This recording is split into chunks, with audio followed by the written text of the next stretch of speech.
விவசாயம் பண்ணுற பசங்களுக்கு கவர்மெண்ட் ஜாப் கொடுக்குறேன். எவ்வளோ அழகான அற்புதமான திங்கிங். வெளிநாட்டில் குவாலிட்டியான எஜுகேஷன், வசதியாக இருக்கிறீங்களும் கூட கவர்மெண்ட் ஸ்கூல் தான் சேர்த்துவாங்க. அந்த மாதிரி சிஸ்டத்தை இங்கே கொண்டு வரேன். குவாலிட்டி எஜுகேஷன், எல்லா பசங்களும் படித்த பசங்களுக்கு வேலை வாய்ப்பு, கவர்மெண்ட் ஹாஸ்பிட்டல் தரமானதாக கொண்டு வரேன். இலவசமாக தண்ணியை கொடுக்குறேன். இயற்கை வளத்தை காப்பாற்றுறேன். இலவசமாக பணம் கொடுக்க மாட்டேன். இவ்வளோ அற்புதமான திங்கிங்.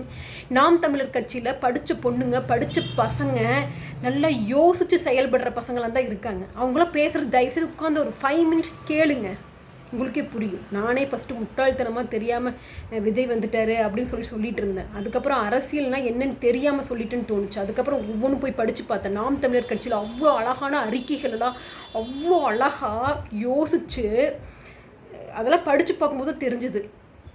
நாம் தமிழர் கட்சி வந்தால் கண்டிப்பாக தமிழகத்தை காப்பாற்ற முடியும்.